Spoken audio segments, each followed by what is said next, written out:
at the vaccine ecosystem a game session really, where we got to do some gaming and figure out about how does the vaccine ecosystem work and how can we make sure we have better vaccine uptake across Europe. What was your impression of the session? I was fascinated by it.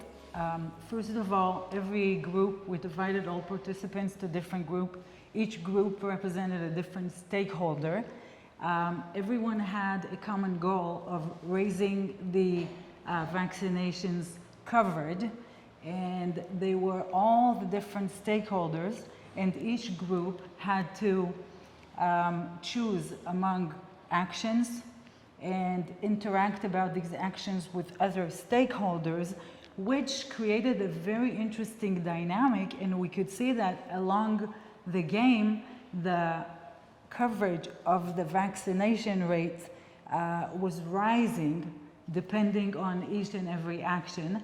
In the end, we understand and want to substantiate the importance of working together, all stakeholders, in future waves, future issues regarding the health of the population. When we work together, we can make a strong impact. If everyone focuses on a different interest, what was your impression? Had we just divided up the interests? Well, it was interesting because it was a game and we got to play with different ideas and see what the outcome was, and we did different rounds. What was interesting for me in your engagement was you were on the civic society table, and you had a lot to say about patient experiences and where that could differ and where that could make a difference, and that's true to your profession as well. Did you see anything different, or did you feel the importance around some of your own knowledge on patient engagement in that? As far as patient engagement, what was clear and is clear in my studies is that when authorities make decisions, they must take into account the different subgroups of the population, their social determinants, their cultural features, and work together with their leaders. Unless they do that, the coverage will plummet, even if there is no problem of affordability, supply, procurement. Yeah, and did you find the negotiations easy in the game setting? Like, were people in the game engaging appropriately with patients, or did you feel they missed something? So. They were, yeah. The health administrations were wonderful and were very quickly convinced when we said that we will not cooperate and will resist the vaccine. And that was very different than what we know is happening in reality.